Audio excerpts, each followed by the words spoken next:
Hello, everyone. Welcome back. Happy spring term. This is Advanced SolidWorks. There is only 4 students in here, so just me and you 4. You can see that in Blackboard who's in it.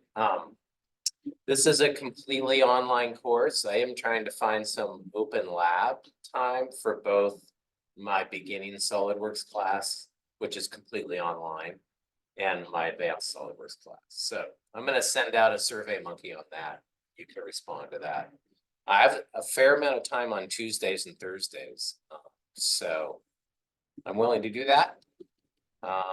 Might be handy for you to come in and drive the system. This is the book on screen here. It's optional. I won't pull assignments out of it. If I do, I will make copies and put them up on Blackboard so you can see them.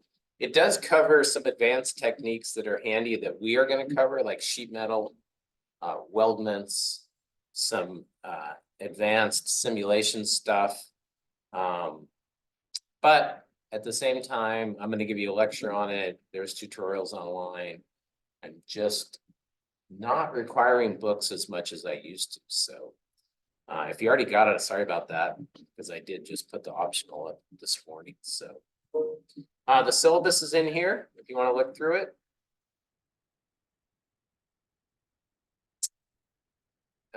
In week 1 down here at the bottom, I'll organize it like I've done in the past, week by week. So it's in here and it's right here.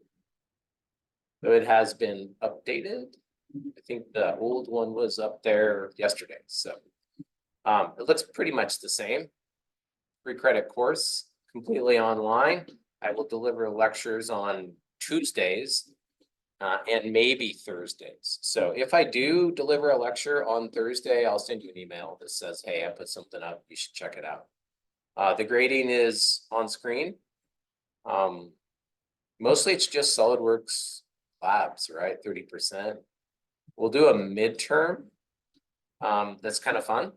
And then we will have a final project that's a big part of your grade. So I'm going to be a little tougher with late work this term. It got a little out of hand last term, and that's mostly my fault because I'm enabling that. So after the second week, no late work. That means if you try to go back in time, like on the 8th week and do old stuff, I'm not going to grade that stuff. If you submit something late, I'll give you 50% for it. And that's mostly for the students that, had some kind of life event, didn't communicate. If you communicate with me, then you can get full credit on late stuff, but you got to communicate before it's due, not after it's due. So send me an email. Let me know ahead of time. You're going out of town. Email is best for that. So anyway, there's the syllabus. You can look through it.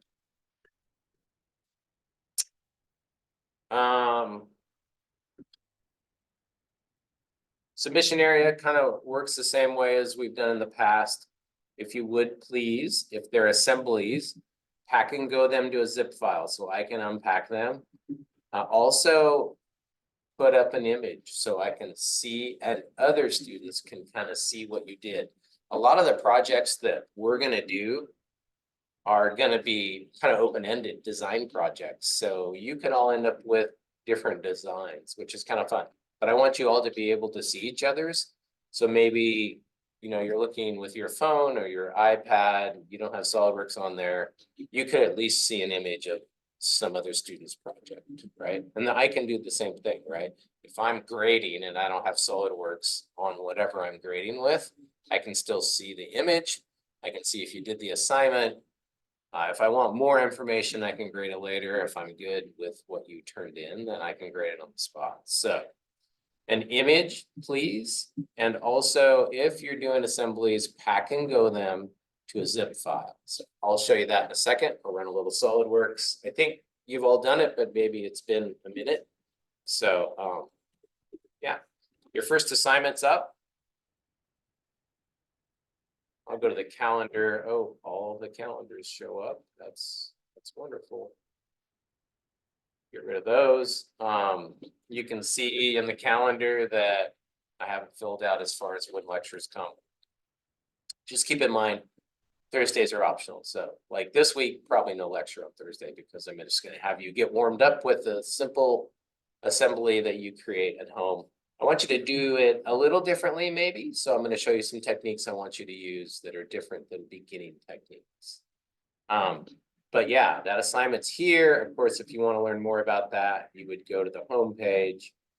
And then week 1, then into Tuesday, and here it is, right?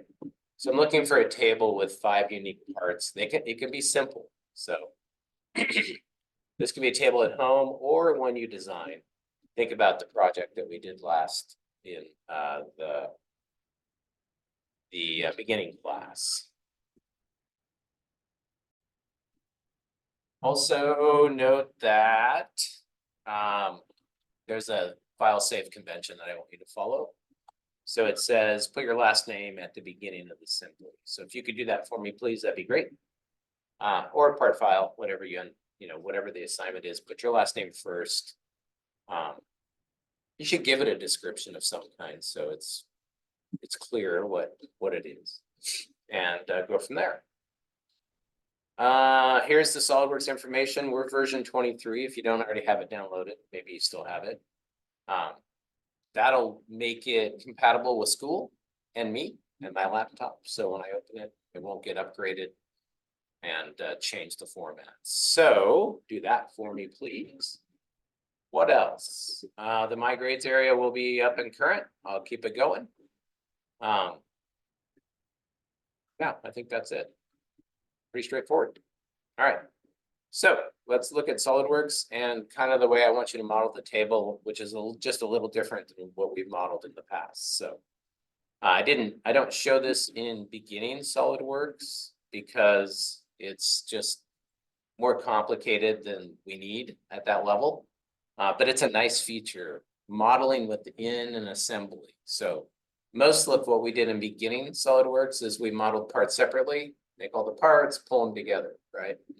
It's kind of nice to model within the assembly because then you can use the assembly to grab points. So I'm going to show you that just really briefly.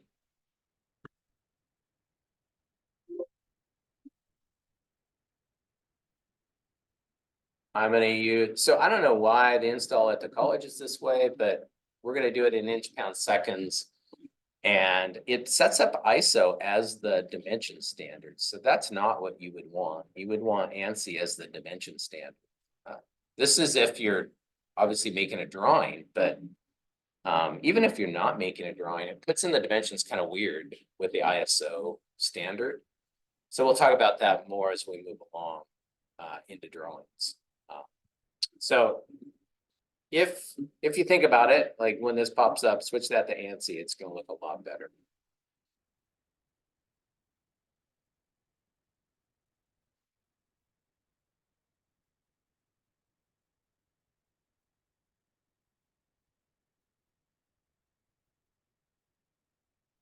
All right, so I'm just going to make a simple object. Just rectangle. Remember to connect to the origin. That's pretty important for the future, right? I'll just make this thing kind of small, 2 by 2. And then we'll extrude it out at 1. And so this is going to be my part. I'll just call it block.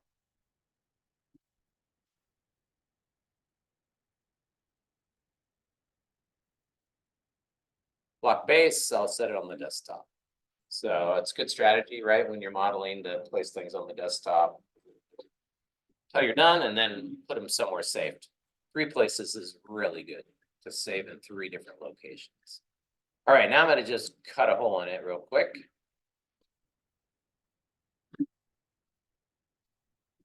Maybe I can pull this midpoint and this midpoint together, right? And get the geometric center. So use those. Those are really handy. And I'll just make it a 1 inch. And we won't cut it very deep. We'll go like 0.25. make sure it's doing what I want. It is. All right, so this is gonna be my block base. Now what I wanna do is I'm gonna make a mating part to this, right? So normally we would just head off and, make another part, but I wanna use this part. It's a little easier, so I'm just gonna make a round object that goes down inside that also has a little bit of a round base, two mating parts, right? So what you want to do is obviously you want to start an assembly, and I'm going to make assembly from this part. So it's going to bring this part into the assembly as the starting part. I believe it's processing. Yeah, it is. Notice that you see on the cursor is that little part image on the cursor right here. And it's also got it chosen because it was open. All you have to do is click out here and in it comes.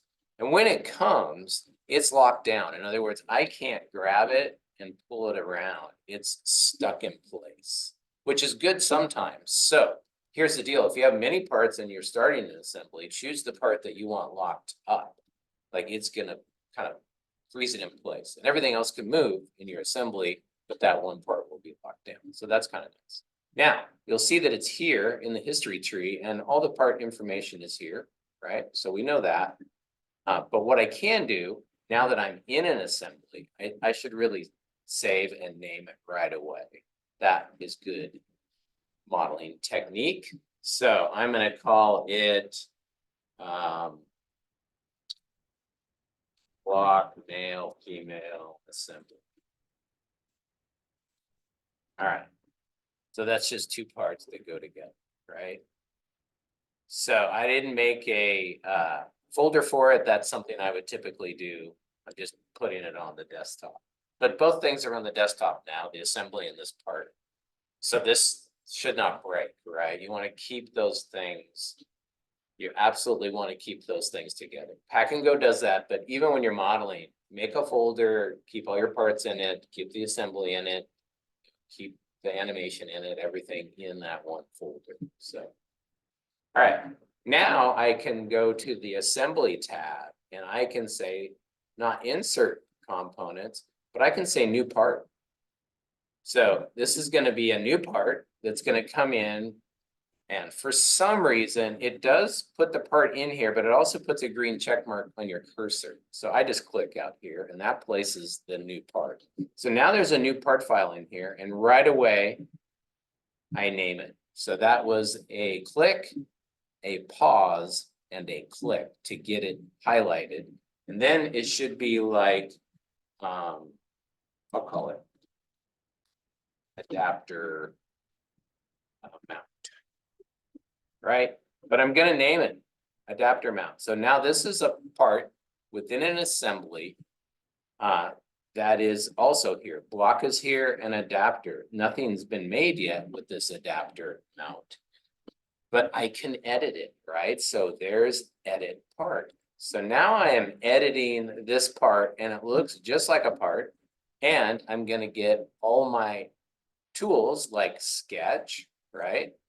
And features, and I get the assembly. So that assembly gets ghosted, but it's there and I can grab edges, surfaces, and centers and things like that. So it's pretty handy.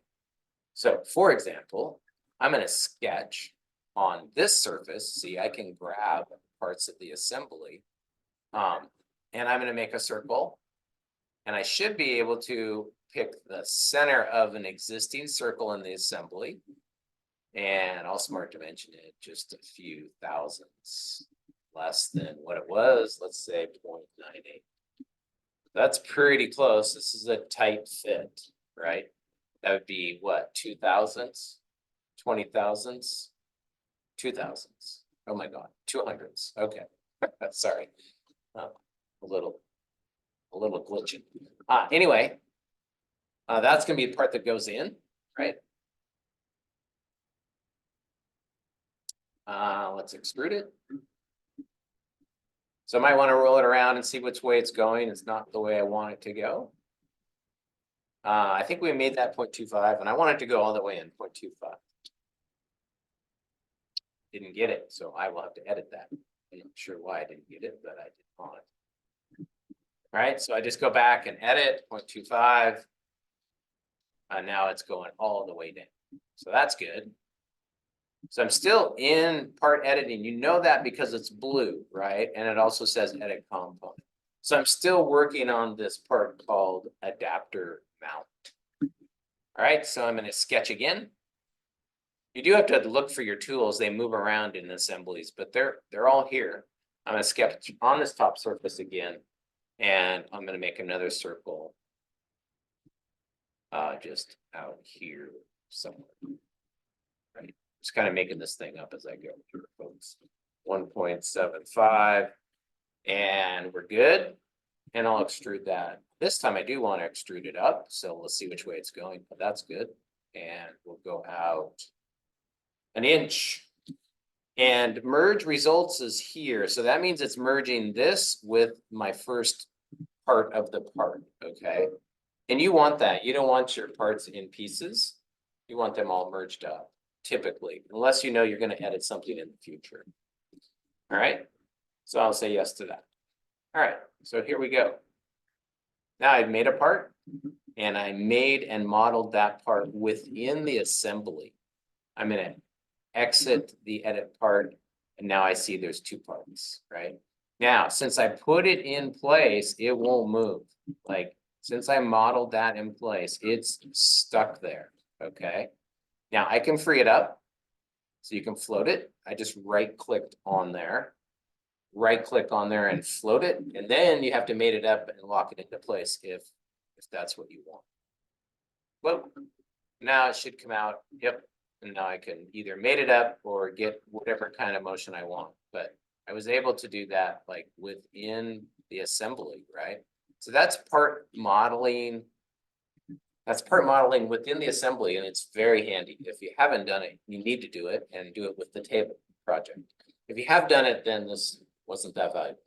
All right. All right. Have a good week. Good luck on the table, and maybe something new on Thursday. We'll see.